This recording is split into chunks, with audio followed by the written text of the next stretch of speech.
Shalom sahabat harapan baru, senang sekali bisa kembali menyapa sahabat harapan baru pada hari ini. Puji Tuhan, oleh karena kasih dan anugerahnya, kita masih diberikan kesempatan untuk kembali belajar, untuk kembali berbagi dan dikuatkan bersama.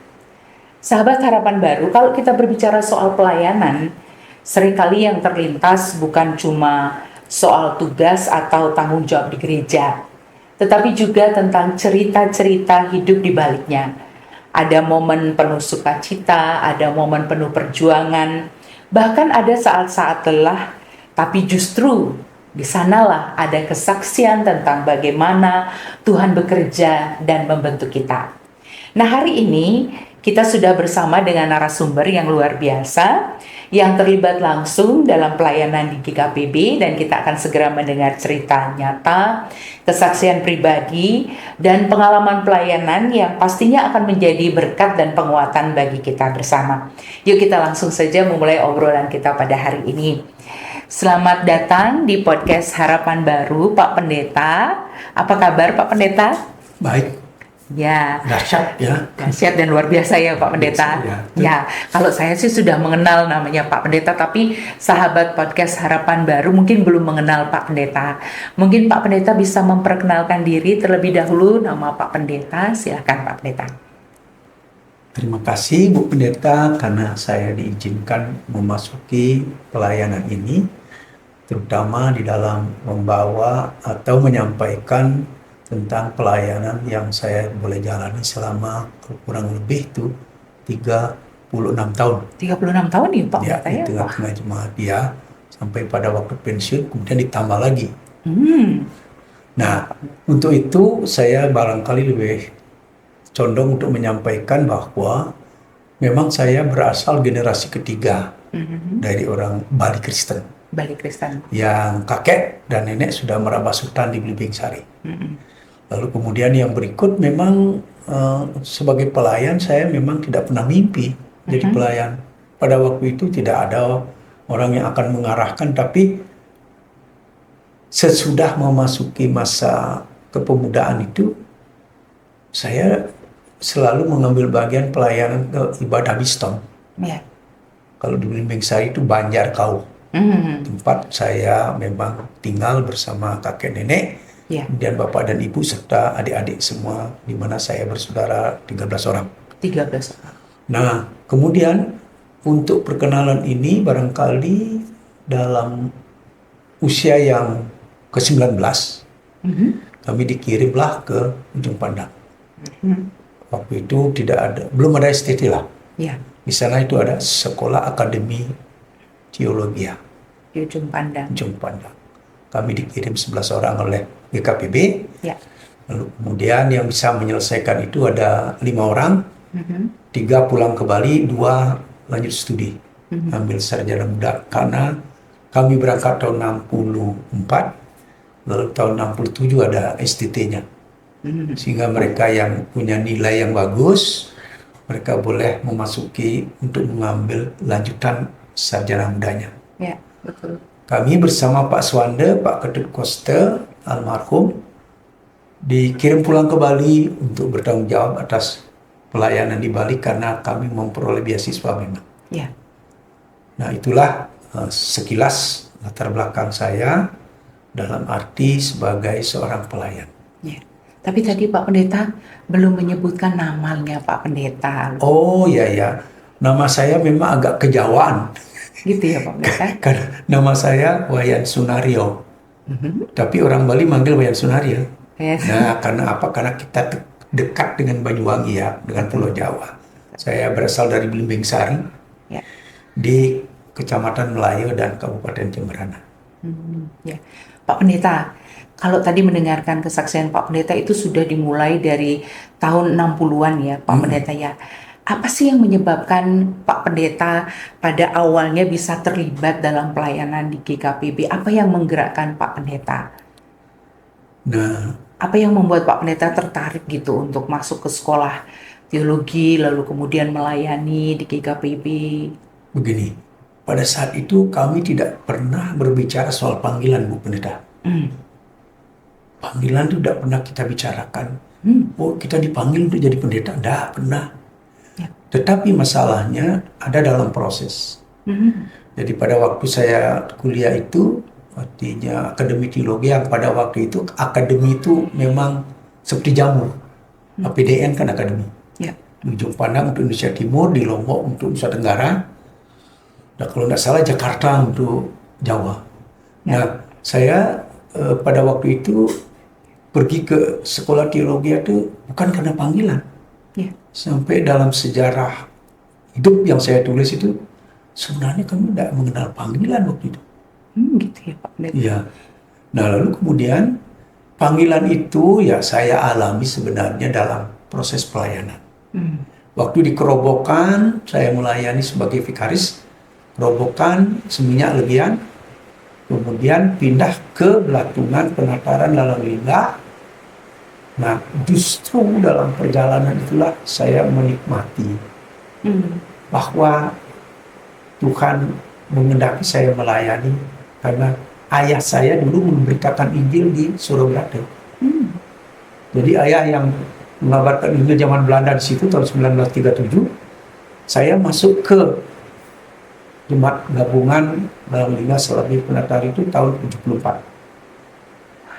Pada waktu itu kita tidak mengenal ada serah terima dari sinode, tidak ada. Tapi justru bapak saya yang ngantar. Juga ke Kerobokan itu bapak yang ngantar. Bukan majelis harian, bukan. Nah, oleh karena bapak yang ngantar, bapak saya itu saya ajak berjalan jam 9, nanti sampai di Belatungan itu jam 5 sore. Jam 9 pagi, Ya, jalannya mulai sampai jam 5 sore. ya, itu pun Luar masuk hutan kelapa dan hutan lebat memang. Wow. Melewati itu semua. Sehingga kalau saya ikut jalan besar, jam 9 berangkat, pasti jam 7 bertiba. Jam Malam. 7 malam. Pada waktu itu, ya, kalau dilihat dari segi tempat, karena kalau kita bilang pelayanan kan harus ada tempat. Belatung itu tempat yang dingin. Ya. Masih ada embun pada spray dan bantal saat kita tidur. Nah, tetapi justru dalam pelayanan itu saya diingatkan sama ayah, karena ayah saya selalu kalau saya ngantar saya sampai di sana itu di Belatungan itu jam 5 sore, kembali dari Belatungan itu kita habis kebaktian pagi jam 9, lalu berangkat kembali ke Surabaya itu pasti sampai jam 5.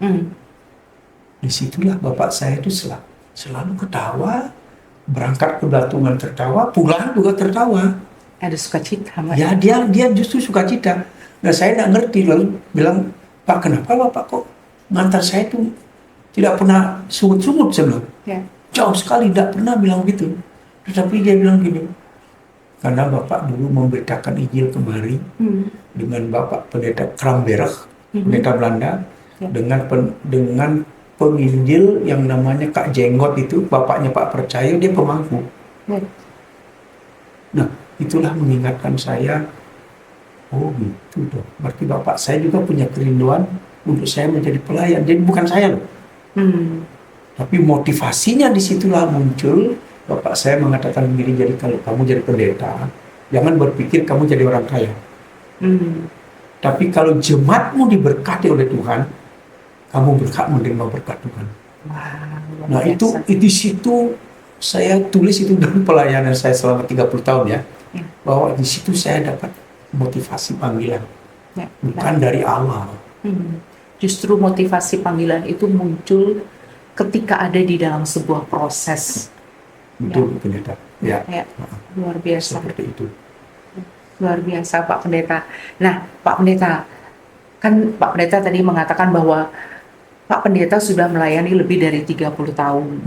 Kemudian di awal-awal tadi Pak Pendeta katakan berangkatnya bisa jam 9 pagi, kemudian tibanya jam 5 sore, lalu melihat dari orang tua, dari ayah terutama tadi, tidak ada sungut-sungut, yang ada malah sukacita, berangkat sukacita, pulang dengan sukacita.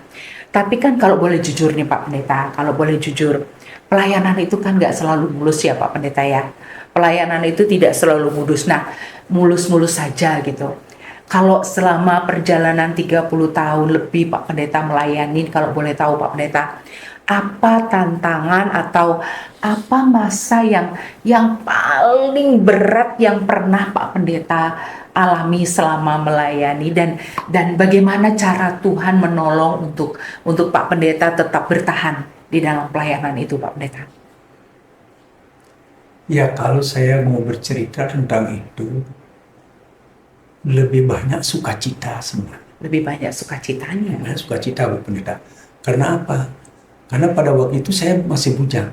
Ya. Jadi belum ada tanggungan istri anak-anak. Nah, oleh sebab itu sukacita itu bisa saya nikmati dalam arti karena di dalam jemaat itu ada persekutuan yang menolong saya untuk melayani. Nah, contohnya di dalam Lingga saya 1 minggu itu makan minum saya diurus jemaat, majelis jemaat. Di Belatungan 1 minggu juga oleh majelis ngurus saya.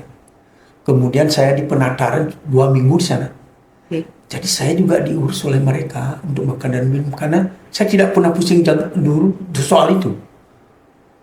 Itulah sebabnya pada waktu itu kita tidak mengenal gaji, Bu Pendeta. Oh, nggak digaji Pak Pendeta? Nggak mengenal gaji, tapi seberapa mampu jemaat memberi kita berkatnya. Nah, oleh sebab itu, sebagai seorang pelayan, dan waktu itu saya belum pendeta, saya sudah, tapi waktu itu vikaris. Ya. Jemaat itu berkebun, membuka teras siring untuk nanam cengkeh di Penataran tahun 74 itu. Pagi saya belajar firman Tuhan, jam 10 masih saya ikut turun bawa cangkul. Wow, jadi ikut langsung terlibat dengan jemaat dan juga mungkin di tengah-tengah masyarakat ya Pak Pendeta? Nah, kemudian sampai makan siang juga di kebun, Bu. Di kebun itu saya makan siang bersama mereka. Nah, lalu kemudian pergumulan yang memang saya harus lalui pada waktu itu adalah bagaimana jemaat itu bisa memasuki pergumulan masyarakat. Nah, sehingga di situ ada 2 hal yang penting menurut saya, bahwa saya harus menempatkan jemaat itu menjadi bahagian yang hidup di masyarakat. Dan bayangkan pada waktu itu jemaat kita kan tidak ada seperti sekarang, jemaat besar-besar ya. 7 kakak lah, 9 kakak lah, malah di Belatungan itu 5 kakak lah. Nah, tetapi bagaimana saya harus membawa jemaat dalam pelayanan itu masuk dalam persekutuan masyarakat. Contoh, di Belatungan itu saya harus membawa anak-anak Kristen dan yang bukan Kristen, anak pemangkulan, saya bawa ke asrama, panti. Begitu juga di Penataran. Saya membonceng mereka bawa ke Blimbing Sari, ke negara. Anak-anak itu bukan orang tuanya, bukan. Saya mengantar mereka bawa ke panti asuhan. Nah, ini persoalan yang kita tidak ber-PI dengan kata-kata, tapi kita berlaksana. Karena pada waktu itu program panti itu memang dimulai oleh Pak Pendeta Master yang jadi ketua sinode, buka besar-besaran untuk panti. Memang sebelumnya sudah ada di undang-undang. Dan itu punya LEPKI, kerjasama dengan GKPB. Nah, berdasarkan bentuk pelayanan itu, juga di Lalang gitu. Pasti ada keluarga anak Kristen, juga anak Hindu yang saya harus bawa ke panti. Dan itu memang pelayanan kita saat itu. Barangkali kini tidak perlu dilakukan itu lagi, tetapi yang saya lihat sekarang itu kan kita mengunjungi panti, membawa diakonia kita, pelayanan kita di situ. Nah, itu sehingga pergaulan saya bukan hanya kepada jemaat, tapi masyarakat seperti di Langlingga dan Penataran itu kami bikin jalan, Bu. Di Penataran itu belum ada jalan masuk ke gereja. Tapi kita berkomunikasi dengan klien dinas, dengan masyarakat. Akhirnya klien dinasnya yang mengatakan, Pak Pendeta tolong bawa nanti jemaatnya ke kebun ya. Nanti saya potong itu pohon dap-dap dan pohon kopi, kita bikin jalan supaya tembus ke gereja. Nah itu klien dinas yang mengambil inisiatif. Kita hanya membantu. Ya. Itu hasil pendekatan dan percakapan kita kepada masyarakat, Bu. Pendeta itu.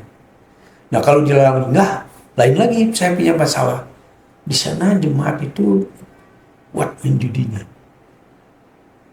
Mereka itu bekerja berburu, metik kelapa dari pantai sampai ke gunung itu kelapanya kering ya. Kemudian sampai di gunung di sini sudah kering lagi. Tapi makan siang, habis makan siang mereka istirahat. Nah, pergumulan saya di situ bagaimana caranya mengatasi ini. Kalau lama-lama kan masyarakat kita Kristen juga bisa ikut kan. Nah lalu saya kerjasama dengan klien dinasnya, kerjasama dengan Pak Polisinya, kita membuat lapangan voli. Jadi sekali lagi Bu, memasyarakatkan jemaat. Ya. Tetapi pemikiran Kristiani itu harus masuk kan. Sehingga kita tidak jangan kamu judi, tidak melarang itu. Tapi bagaimana caranya meraup mereka untuk tidak melakukan itu, tetapi melakukan ini. Saya ajak olahraga sehingga mereka itu dari Langlingah lagi Surabrato itu Bu, kita pernah dapat juara 1 di Bajra, pemain volinya. Jadi akhirnya kehadiran gereja berdampak yang luar biasa ya bagi masyarakat di sana ya Pak. Jadi itu salah satu kalau tadi Pak Pendeta katakan bukan dukanya ya Pak ya, karena setelah dilihat hari ini nggak ada rasanya dukanya dalam hal pelayanan ya. Kecuali jalan kakinya. Jalan kakinya itu cukup jauh dari jam 9 sampai jam 5 sore. Nah, saya yakin bahwa banyak sekali pengalaman-pengalaman yang berkesan, pengalaman dan kesaksian yang berkesan, momen-momen di mana Pak Pendeta mengatakan bahwa wah Tuhan itu benar-benar nyata dalam pelayanan. Saya yakin ada banyak sekali cerita-cerita, pengalaman, kesaksian yang Pak Pendeta sudah alami. Tapi bolehkah di-sharingkan kepada sahabat Harapan Baru hari ini Pak Pendeta, supaya sahabat-sahabat Harapan Baru juga mendengar kesaksian pengalaman yang paling berkesan nih Pak Pendeta selama Pak Pendeta melayani, yang dimana ketika pengalaman itu dirasakan oleh Pak Pendeta, semua orang termasuk Pak Pendeta sendiri mengatakan wah Tuhan itu ternyata dekat banget sama kita dalam pelayanan kita. Ada nggak Pak Pendeta? Waktu saya di Kerobokan ada 2 masalah yang kita tidak pernah pikirkan. Tetapi melalui persekutuan pemuda main voli itu olahraga, adalah seorang pemuda dari Kerobokan mengatakan, Pak saya mau masuk Kristen. Loh, saya kan kaget juga, pendeta. Itu kesannya luar biasa. Karena apa? Karena kita tidak pernah berbicara sama dia soal Injilnya, soal firman, tapi dia yang mengaku, Pak saya mau masuk Kristen. Nah, saya tidak mau tahu apa latar belakang dia mengatakan itu. Mungkin karena pacaran atau pergaulan dia datang. Tetapi yang saya lihat, kenapa dia terbuka seperti itu? Padahal pergaulan yang ada itu waktu kita itu main voli. Nah, karena saya juga tidak menerima sebegitu saja, saya bilang sama beliau itu begini, karena dia seorang pemuda. Pak, tanpa mau belajar agama Kristen, bisa nggak Bapak minta Alkitab dan Kidung Pemuji ke kantor sinode? Bertemu dan Bapak Wayan Master, orang Karangasem itu orang Bali, dia ketua sinode saya. Mau tidak Bapak ke situ? Silakan kalau Bapak mau. Lalu saya, sebelum dia datang, saya sudah kesana duluan. Saya cari Pak Master, Pak, nanti kalau ada datang begini-begini tolong dikasih ya. Nah, dia betul-betul datang ke sana, minta Alkitab sama Pak Master, minta Kidung Pemuji.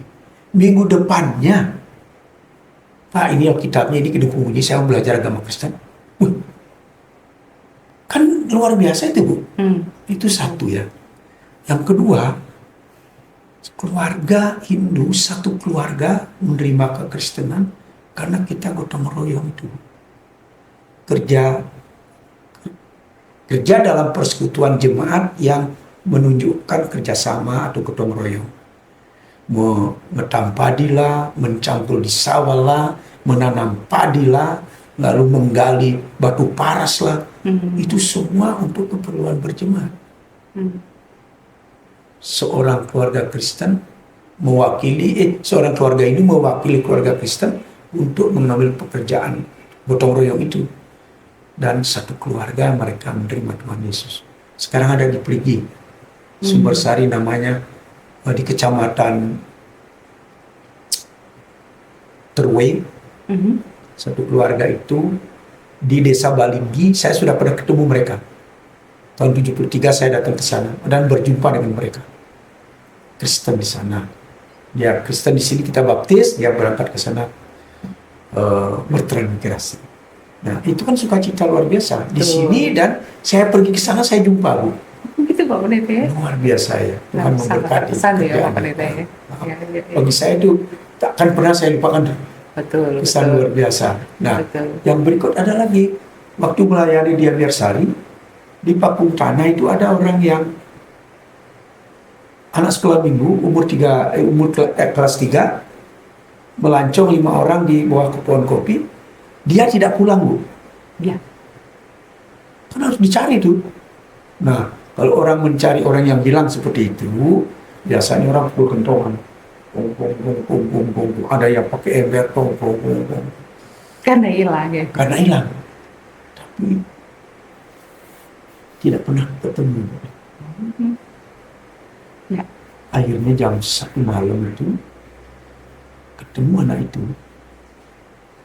Dan saya dicari jam 1 malam ke Ambiarsari di Pastori untuk datang ke sana melayani anak ini. Karena dia tidak bisa bicara. Keluh Bu.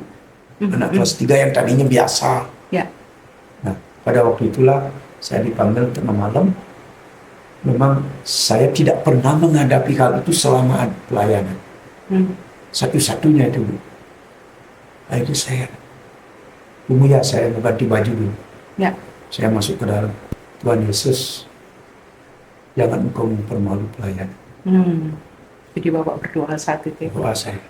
Ganti baju, jam 1 malam kita berangkat ke sana. Sampai di rumah, sekarang mertuanya Ibu Departemen Pembinaan. Sampai di situ banyak orang Islam, Kristen, Hindu berkumpul. Ada yang di dalam, ada yang di luar. Pada waktu itu saya tidak tahu hikmat dari mana. Terus saya bilang, Bapak Ibu yang berkeyakinan beda, silakan duduk di ruang tamu atau di luar di halaman, karena terlalu banyak. Silakan berdoa untuk keyakinan masing-masing. Betul. Tapi yang Kristen, ayah ibu yang Kristen, ayo masuk ke dalam di kamar. Kita menyanyi ala kuasa. Selesai menyanyi ala kuasa, dan saya berdoa. Nah, sudah kita berdoa, amin begitu. Anaknya bicara, Bu, saya minta nasi. Wah, luar biasa. Orang yang tadinya tidak ngomong, Bu. Mana ajaib. Luar biasa. Jadi saya kan tidak pernah lupa itu. Dan anak itu sekarang jadi guru di Harapan. Tamat ICEP Singaraja. Luar biasa. Nah, itu cerita yang memang kesannya luar biasa bagi saya dalam pelayanan itu. Luar biasa ya Pak Pendeta ya. Benar-benar seperti tadi, Tuhan itu nyata di dalam pelayanan Pak Pendeta. Nah, Pak Pendeta, apa yang membuat Pak Pendeta sampai saat ini tetap punya kerinduan untuk melayani Tuhan? Kan kalau boleh dilihat kan mungkin sekarang usia sudah sepuh gitu kan, Pak Pendeta ya sudah masuk masa emeritasi. Mungkin sebagian orang bilang udahlah nggak usah lah melayani gitu. Apa sih yang membuat Pak Pendeta tetap punya semangat untuk melayani, untuk bersaksi juga ya Pak Pendeta? Saya pikir ada alasan yang faktor U, bukan uang. Ya apa itu Pak Pendeta? Tapi umur. Berumur, ya. Oke. Kalau umur tua seperti sekarang ini, saya berpikir seperti Alkitab bilang, sukacita adalah obat. Jadi saya tidak, apalagi sudah ditinggal sama ibu ya. Dengan kesan yang luar biasa dengan ibu itu sebagai suami istri. Saya kasih tinggal, atau ibu kasih tinggal saya dengan permintaan antar saya. Sebelum beliau dipanggil Tuhan, antar saya bilang antar ke Melayu enggak, antar ke Bimbing Sari enggak, antar ke Calang Sari rumahnya enggak. Saya bilang antar ke Bandung DRI bilang kalau ibu sembuh, ibu harus berangkat ke Bandung dengan saya, ketemu anak-anak, menantu dan cucu. Tidak pernah bergerak. Lalu karena dia tidak bisa ngomong, Bu, saya bilang, ibu, sudah 2, 3, 4 kali dia ngomong, saya tidak tahan. Ini kalau saya tahan, saya salah. Ibu mau pulang ke surga? Bapak bertanya begitu. Saya tanya, Bu, karena saya sudah tidak tahan. Ibu mau pulang ke surga, kalau ibu pulang ke surga hari ini boleh. Sebentar atau besok boleh. Cuman saya tidak bisa ngantar. Yang harus mengantar ibu ke surga adalah Tuhan Yesus. Kejutan ibu, kan dia tidak ngomong.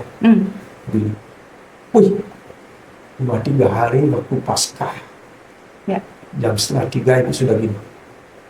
Habis makan dulu. Ya.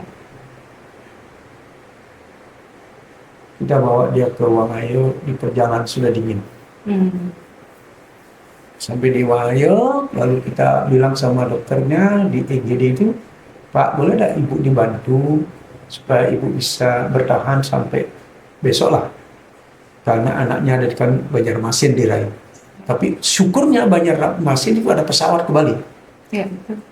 Mantunya di Bandung dengan cucu, dia harus ke Jakarta dulu baru pulang, sehingga dia terlambat sampai di Bali waktu kebaktian penghiburan malam.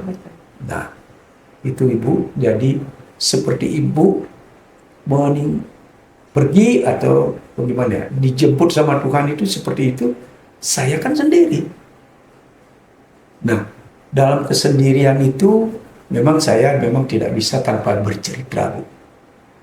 Nah, bercerita itu artinya ketemu orang. Ya. Seperti sekarang ketemu ibu, saya suka cita nih. Apalagi ibu kasih kesempatan begini. Dalam arti ini anugerah Tuhan bagi saya. Karena saya bisa bercerita. Karena kalau saya diam di rumah, makin terpuruk. Tapi sebagai orang yang lanjut usia, Tuhan memberi kesempatan seperti ini melalui ibu, saya bersyukur. Karena di sini saya boleh menerima berkat yang dari Tuhan untuk diri saya dalam usia lanjut ini. Justru kami yang diberkati sahabat Harapan Baru sangat diberkati dengan kesaksian dari Pak Pendeta, dengan semua kesaksian pelayanan dari Pak Pendeta sampai pada hari ini. Nah, Pak Pendeta, pertanyaan terakhir. Mungkin Pak Pendeta bisa memberikan pesan atau penguatan bagi sahabat Harapan Baru, khususnya mungkin yang saat ini lagi jenuh melayani, yang lagi capek melayani, atau yang mungkin aja juga ada yang sudah hampir menyerah dalam pelayanan. Kira-kira apa pesannya Pak Pendeta buat sahabat Harapan Baru? Ya. Silakan. Bagi saya, ini pengalaman ya. Ya. Bagi saya, satu hal yang penting dalam melayani, komitmen. Komitmen. Komitmen. Boleh situasinya apa saja, susah sulit ya, berjalan jauh seperti saya bilang tadi, kedinginan ya, musim hujan kedinginan, musim panas kelelahan, tapi komitmen kita, sehingga kalau kita melayani itu panggilan itu kan sebagai imam, nabi dan raja. Kalau komitmen kita ini berada dalam pelayanan kita, jangan lupa Tuhan akan menyertai kita. Ya, sampai akhir. Sebab Ia Alfa dan Omega. Tuhan menyertai kita. Terima kasih banyak Pak Pendeta untuk penguatannya. Nah, sahabat Harapan Baru, tidak terasa sharing obrolan kita hari ini sudah sampai di penghujung acara.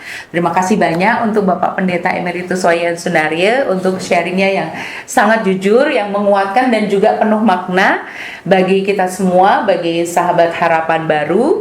Dari cerita tadi, sahabat Harapan Baru, kita diingatkan bahwa pelayanan itu bukan soal siapa kita. Motivasi kita menjadi sangat penting, komitmen kita terutama juga sangat penting.